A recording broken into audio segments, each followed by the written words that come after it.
Is not foam rolling and stretching preventing your strength gains? Yes, it is because of something called altered reciprocal inhibition. So altered reciprocal inhibition is going to be when a tight agonist, which is a prime mover, is overactive, and so it decreases the neural drive in the antagonist, which is the opposing muscle group. So for example, when you contract one muscle, the opposite muscle naturally relaxes, which is reciprocal inhibition, to allow that full contraction, that full range of motion. If it does not, then you're going to be fighting, the muscles are going to be fighting each other to a degree.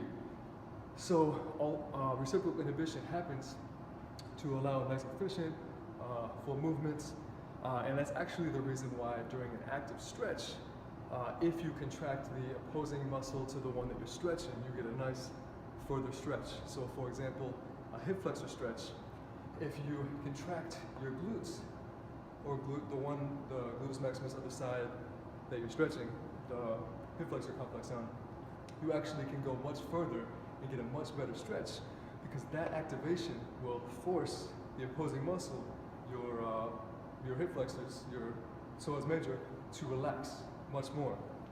So that's the concept. So altered reciprocal inhibition is when one muscle is overactive, and so it interferes with the contraction of the other. So with that being said, the glutes, their main job is hip extension. I know you can't see this, but I'm just pushing my hip back, my leg back. So when you have a really tight hip flexor complex, specifically your psoas major, it decreases the neural drive of your glutes. So you need to get your hip flexor complex relaxed, lengthened, specifically your psoas major, with myofascial release, foam rolling, whatever works. But you need to get that to relax before you can fully activate and get the complete neural drive for your glutes. So if you don't do that, it's really difficult to activate those muscles. On top of that, there's a small muscle called the piriformis, a little tiny thing, it's located under your gluteus maximus on each side. And this little tiny muscle actually, when your leg is extended, it externally rotates your leg. When your leg is flexed, it internally rotates your leg. But when your glutes aren't firing properly, it's synergistic to your glutes, so it works with them. And if your glutes aren't working properly, it'll try to take over and help out. So it's called synergistic dominance. So when that little tiny muscle tries to take over for such a larger muscle, the gluteus maximus, they get really overactive, which is not good, because you actually have your sciatic nerve running underneath the piriformis, or in some cases it actually runs through the piriformis. Everyone's slightly different. So if that muscle gets overactive and gets hypertrophied, it can cause sciatic pain. It can also cause something called dead butt syndrome, where it kind of completely turns off activating your glutes, and not good. So it kind of just compounds the problem. So you need to get your hip flexors relaxed, release those, your psoas major, also release your piriformis, and then you need to activate your glutes, and then enjoy a good leg workout. So this was actually the problem that I had. My whole life I've been training, but I could never understand why my squats and my deadlifts would never improve much. The best deadlift I ever did was like 405 for like 2 or 3 reps, while my upper body, in comparison, was much stronger. So it didn't make sense to me. I could not understand why I couldn't get any stronger, and my squats were terrible. And finally, I understood that my hip flexors were crazy tight, and it was decreasing my psoas major. It was decreasing the neural drive of my glutes. So I could never understand why I couldn't feel it. I could never really feel my glutes working properly. And it was because they were overactive, my piriformis was overactive, so all of that, it wouldn't let me activate my glutes properly.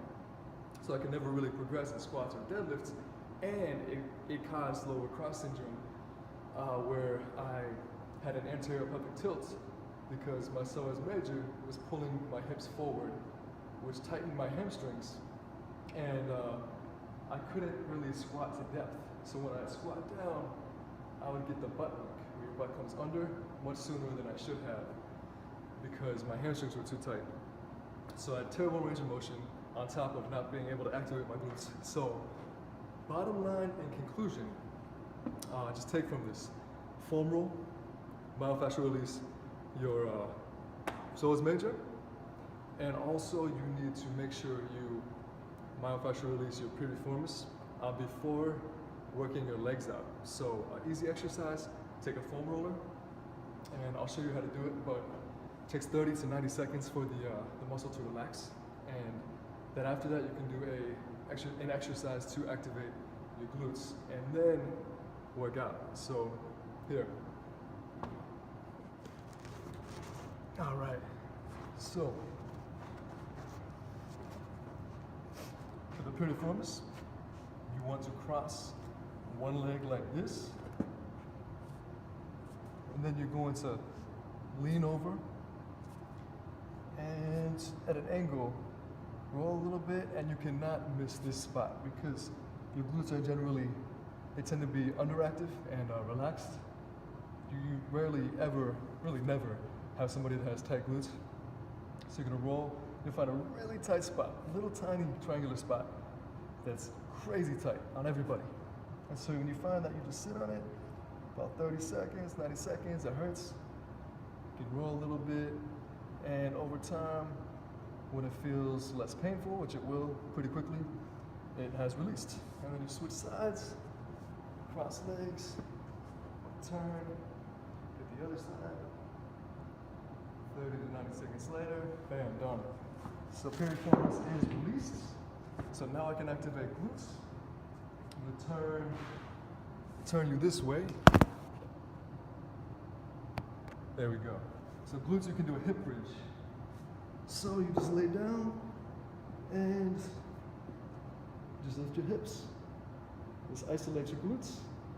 And as a progression for this, one leg up, and you just drive. So do like maybe 2 sets of this, maybe 12 to 15 reps, and then really isolate your glutes, and then you're ready to have a leg workout.